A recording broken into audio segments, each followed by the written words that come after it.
welcome everybody to Ignite 2021, our on-demand industry panels. My name is Katie Martucci. I'm our Employee Relations and Career Advisor in the Center for Student Professional Development Career Services Office. This panel today is focused on the criminal justice industry, and it's part of our Career Exploration Series, which you can check out more about and see more panels on the Career Services SharePoint site. We're very excited to have each of our industry panels here today joining us to share a little bit about their career stories. And just know that these panelists have agreed to make themselves available for further conversations. So if you'd like to connect with one of them, reach out to our office, email us at cspd@delval.edu for their contact details, and we'll get you in touch. So with that, why don't we jump into introductions? On my screen, Bradley, you're first, then Neysa, and then Danea, if we can go in that order. So go ahead, Bradley, just jump right into it. Sure, my name's Brad Halter. I'm currently a supervisor with Bucks County Adult Probation Parole. I celebrated 20 years with the department this year, 21 years with the county, and I'm a 1998 graduate of DelVal.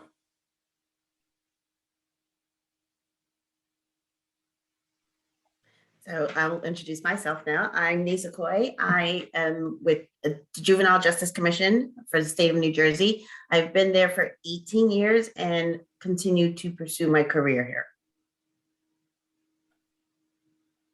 Okay, so my name is Danea Durham. I am one of the recruitment supervisors for the Pennsylvania State Police. I have been with the state police for a little over 17 years. Thank you, everyone. It's always nice to have an alum too, so thank you, Bradley. Okay, so to kick us off here, can you just briefly each share, we'll go in the same order if you don't mind, how you got started in your career path here? So I didn't start off, honestly, trying to get into probation and parole work. My first job out of college was actually at Durham Hospital, working security.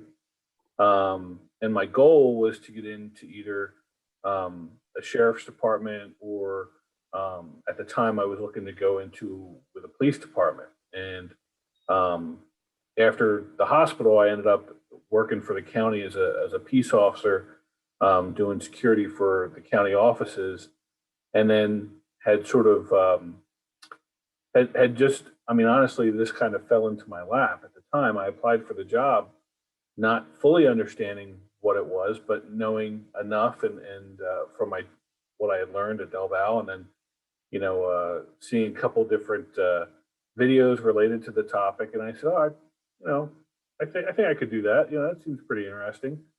And honestly, here I am 20 years later, still doing the same thing, and still enjoying it and still trying to reinvent myself along with all the changes that keep coming to the probation and parole work.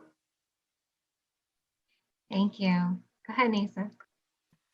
I kind of fell into my career as well. I actually went to school to become a therapist. So I do have my master's in mental health counseling.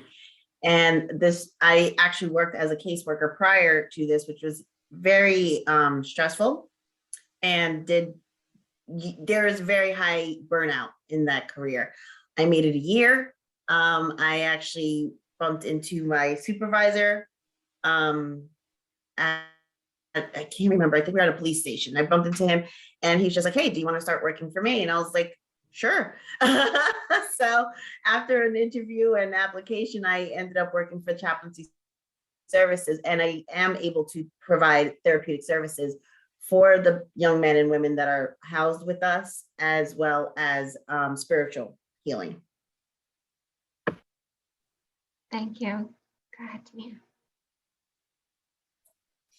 All right, so I decided that I wanted to go into law enforcement when I was in college. I am one of those rare people that actually have a degree in the field that they're working in. So my degree is in criminal justice from Temple. And originally I was considering federal law enforcement. But as the more research I started doing into the history of different agencies and you know, what they had to offer, benefits and things like that. I focused on the Pennsylvania State Police and enjoy my career with them. Thank you, everyone. Okay, so the next question is, can you talk about some typical challenges you deal with in your profession day to day? And, you know, you can take this in any direction that you want to. Yeah, so I will say everything's different. You know, over my career here with this agency, I've worked in several different programs and ran several different units since becoming a supervisor. And currently I run the intake and reentry unit. So we deal with people coming in from court, but we also deal with helping people reenter back into society and trying to set them up in a way that makes them successful on their reentry. And that's been a huge change, you know, from when I started with the agency to where we are now, and the efforts and resources that we put into that. It just it's amazing the development that's happened over the course of these years. You know, we're very focused now on trying to help people with change. And I think that's what's kept me involved with this career path so long, is that we've become sort of people who are there to help with social change. And that's not true for everybody in the field, but at least for our department, that's been where we've gone and what we've really gone for. And that's kept me engaged. I'm curious about, Bradley, if you can just talk about, like, how do you stay on top of all that change and transition as a professional who's been, you know, you've been your current workplace for a while now. How do you handle that transition over the years? Yeah, you know, it's funny. It's not easy, and it's you know, to give you an example, in the past 6 months, now I run a unit which is pretty integral to how we function. I mean, if you think about it, getting information, getting people set up, and getting things started, coming into the system, and then helping people before they're released from custody, so they go out to a better situation, hopefully in some instances than what they came in with. And it just never stops. The change is continuous. But I think as a professional, you have to dedicate yourself to engaging in that, and you have to check yourself when you find yourself becoming somebody who is becoming stale. And, you know, for lack of better terminology, you sort of can see those people who are starting to get burned out. And at that point, you need to say, oh, what can I do differently, or how can I do something different? For me, I've been lucky because there have been other programs that have come up that have re-engaged me, but that wasn't always the case, you know? So the important thing is sort of recognizing where you're good at and what you're bad at, and taking and challenging yourself to take those things that you're not so great at and make them strengths as you keep moving forward. But the changes will, you know, comes to the point where you say the changes aren't going to stop.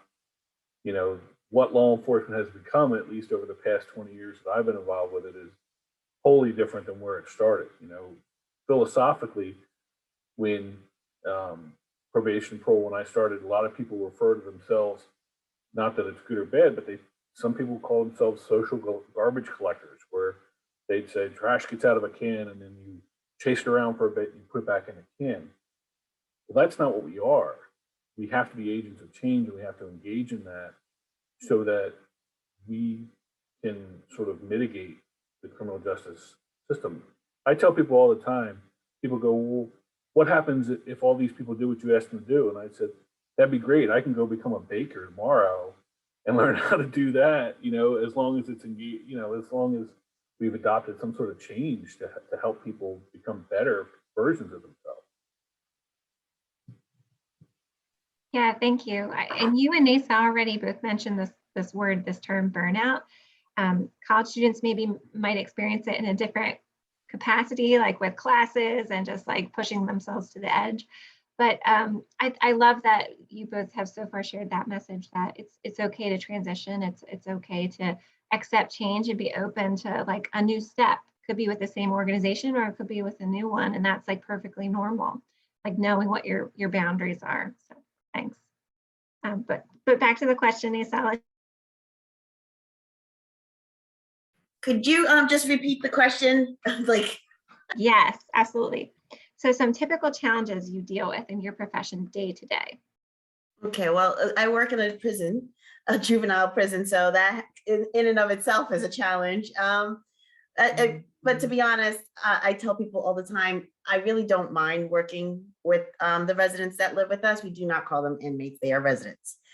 Why is because, yeah, I know exactly what they've done. They're dangerous. Some of them are more dangerous than others. Some have done some really harsh things, but I know who they are and I know what they are capable of. I am more scared of, the guy on the street who I don't know, and I don't know what that person's capable of doing. So, and honestly, working with them has been, I really do get a lot of joy. They do make me laugh. They are very respectful for the most part, but the challenge mostly is trauma. There is a lot of trauma involved. And with trauma comes with, sometimes stunted maturity. So you can have an individual that's 21 years old, but his maturity level's at 16 because that's when the trauma really hit. So, that's the biggest thing. And to try and push through that, sometimes you're more successful than others. But that's really honestly the biggest issue there, is trying to get through the trauma and helping them adjust to the trauma. Thanks. I was muted. Go ahead. Well, I don't know what you're referring to. There's no stress in my job. So I guess, being a police officer is stressful. 17 years ago, police work when I started was totally different than it is today. And the last few years have been tough, to say the least, for my profession, for valid reasons, right? What I will say is that I appreciate the flexibility of this type of work. I am not a sit behind the desk type person. I like to be out and doing things, and being a police officer grants me that. I get to meet different people for different reasons. The one thing that I've learned in my profession is that most people are inherently good. They really are. And that usually when I interact with them or when I meet them, it could be like one of the worst days of their life, and, keeping that type of thing in perspective when you are interacting with the public is a top priority. And, I just really, really love being able to interact with people and help people in different ways on a daily basis. Thanks. Yeah, I think that's so powerful. And it's interesting for me, outside of your industry altogether, being in education, just to hear the element of care and concern just for humanity, like that's what's drawing you to this work. Like you really are caring about making change and making a difference, and seeing people for, all that they are and their potential, which is, is impressive to me, because like you said, there's no stress in your work, I'm sure. So thank you all for sharing your perspectives. Okay, so next question, let's see here. How is, well, let me jump ahead. Can you talk about any personal boundaries that you've come to establish for yourself that impact your professional life in order to help you be successful? So anything that you sort of implement for yourself in your life on the personal side of things to create, a more successful you in your job, in your day-to-day work. For me, when I go home, I try to engage in being at home, which can be very difficult for some people in law enforcement. It's a hard thing to, leave that environment, whether it be, our people were out doing an arrest or taking somebody into custody and taking them to the jail, and what that all entails, and then going home and trying to be a father or a husband or wife or whatever. It's not the same, and that's difficult because a lot of times your spouse doesn't understand kind of what you're coming from, because they haven't worked in that and they haven't dealt with that. And I think the ability to recognize that, and try and leave, my probation hat at probation when I leave the office, and go home and be, dad and husband, all those things, and fully engage in that, not just sit back and say, well, but if I could get this done or I could get that done, to just say, what, this is a separate space. This is a separate place. I need to compartmentalize that and engage with where I am, because if I don't, then I'm going to bring that same stuff home. We talk about in probation parole, one of the things we have is you never schedule your most difficult person for the beginning of your day or the end of your day, because if you put them in the beginning, then they're going to affect how you interact with all the people in between. And if you put them at the end, when you go home, it's just as bad. Now you're taking those feelings and that aggravation home and sort of putting that on your family. So we try and schedule them in the middle of the day. That way we can decompress either way. So that I think is the important part, at least from what I've dealt with, and trying to keep longevity where I am and keep myself sort of from going a little bit bonkers while I'm here. That's great that you figured out that those strategies are helpful for you. I want to piggyback off of that, because I am also of the same ilk with that. At 4 o'clock, my day is done, and that is it. Prior to the pandemic, I'd be, with mingling. Now I'm doing everything via, telehealth and stuff like that. So, but prior to that, when I was actually in person with the individuals, with the residents, they all knew at 4 o'clock, I'm walking out. Anything that you have to say to me can wait till the day, because unless it's like life threatening, it can wait until I come in the next day. And the boys respected that, because mostly I work with the young men, and they respected that. But at the same time, when I come home, I actually use the commute home to decompress. So I'll put on some music that I want, or listen to an audiobook or something to that effect. And then by the time I get home, I'm sort of mom again. So, or mom, to their liking, probably not, but, but I'm okay with that. And then, I do have come the fall, we have activities. So we're hiking. We like to hike, we like to do all those things. So we'll do that. And then, the summertime, it's swimming. So, and I am actually of the thought that mental health days are okay. So, I have actually, towards the end of the school year last year, I actually told my kids, I'm like, mental health day, we're all staying home. And they were like, okay, yeah, so, I mean, it was towards the end of the school year. They weren't doing much. They were all pretty much done with their work anyway. But I know, it's during the pandemic, so they were still going to school and still masking it and all this other stuff. So I was just like, it's just a mental health day. And I told their teachers exactly that, and they were like, okay, no problem. So that's what I also do. I'm all for giving yourself a mental health day if you need it. I think that's so important for folks in high stress occupations to be able to hear students entering this field, maybe, and to understand that they're important. They have to take care of themselves to take care of others. So thanks for sharing that message. And I want to just say, I keep calling you Danea, and I apologize because I should be calling you Officer Durham, but I feel like I know you so well because we've had so many great conversations in the past. So I do apologize to that. Students, please refer to her as Officer Durham. I'm not offended. I'm not offended at all. And you know what? That's part of the decompression. Like, I am Danea. Do you know what I mean? I'm not Trooper Durham. Like, when this is just a shirt, right? Who I am is Danea. You know what I mean? So being a trooper is what I do.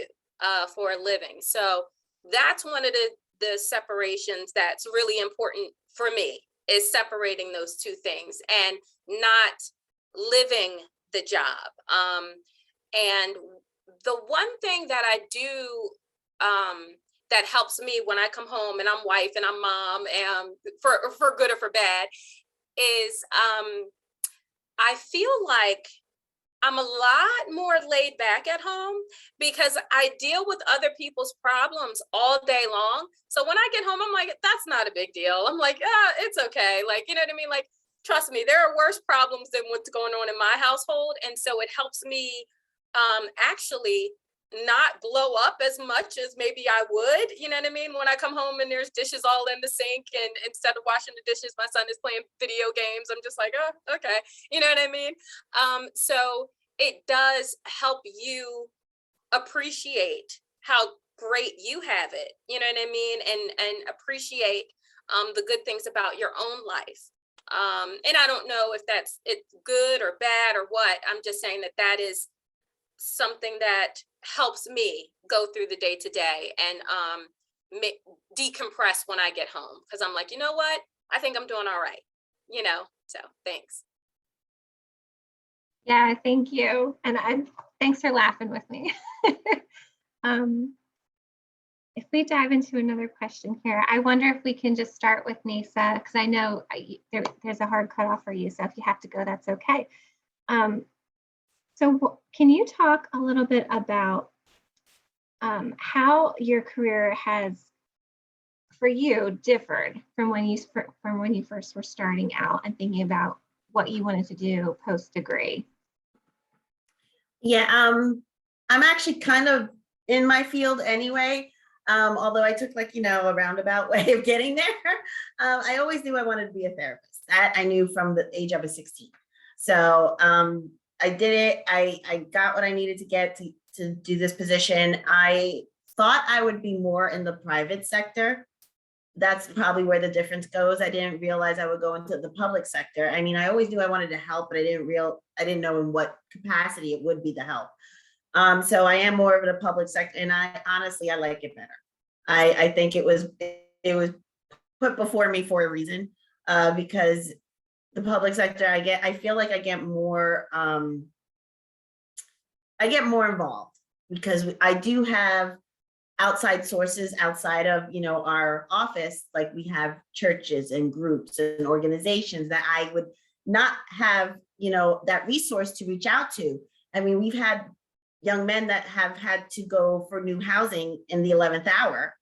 And because I had those resources, I was able to get housing for them in the 11th hour, where I may not have been most likely not been able to do that had I been in the private sector. So that's where the difference lies. I'm much happier in it now, so. Okay, thank you. And Brad, we can go back to you. So from your perspective, how's your career differed or stayed the same from when you were approaching graduation? Yeah, I mean, a lot of change. Like I said, this isn't initially where I thought I would end up or what I would be doing when I was at DelVal. When I was, I had a totally different plan in my head, but it's sort of like one of those things where, that old saying, you can plan and God just laughs. It brought me to where I am, and honestly, even from being here, I don't think I would have stayed or kept engaged if it hadn't have been for all the different little things and changes and opportunities that I've been given along the way. When I came here, I didn't necessarily think I would be a supervisor. At first I thought I might go to the federal level or the state level. And then as I was here and sort of became entrenched and engrossed, then it was like, hey, there's this project you can work on, or that project you can work on, or, and then it said, hey, you may want to think about trying to become a supervisor. All right, well, now I guess I'm getting my master's degree, which I never really thought about before, which for anybody who's even at DelVal, if you take no advice from me, if you're going to get your master's, just get it while you're used to being in school, because going 15 years or 10 years later to get your master's degree, it's a whole another animal at that point, and then going from a situation where we were a more I guess I could venture to say punitive in as a system, at least here when I first started, to now becoming a system that is sort of, what can we do to help you be successful and get out of the system, which sometimes for people is way more difficult because they seem to get in their own way of trying to help them get out of the system. And again, that's related to trauma, and it's related to them, how they were brought up. And I will say the other thing is I've learned a lot being here. You know, a lot of people will talk about, I understand where you're coming from. I know where you're coming from.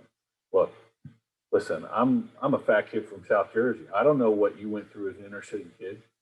I can't say that I can, but what I can try and do is listen to what you have to say so that I can give a more appropriate response. And it's not just about being sympathetic, it's about really trying to hear, which we as a system have really focused on the past few years, trying to really hear and engage so that I know and can try and understand a little bit of what you went through and try and gear you to the things that I know that are out there as resources that can help you. And it's about you as the person being in the system, engaging in those things to help yourself. So how can we be agents of change and help you make those changes? So that's been a big shift while I've been working here, honestly.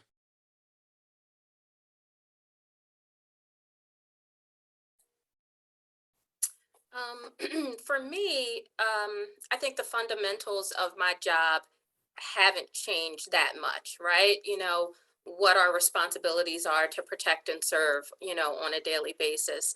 I think the definition of service is changing. And it's more focused on community service, which is great, kind of getting back to boots on the ground and like knowing the people in your area, your township, you know what I mean? Making relationships with the people that we serve. And I think that is a really big shift that is beginning in law enforcement.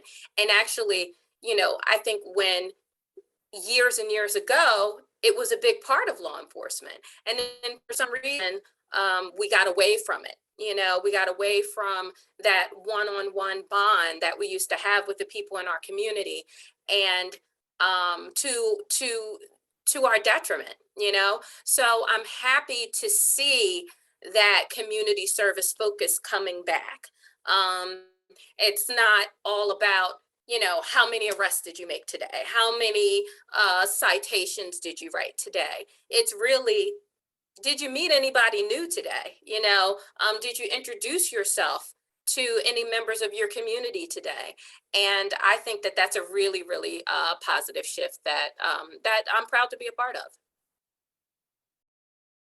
Well, thank you so much, everyone. Just such great insight into your industry from all different angles. Really cool to hear the different perspectives. And you know, this will be the end of our panel. So just thank you so much for joining. And I hope to stay in touch with all of you.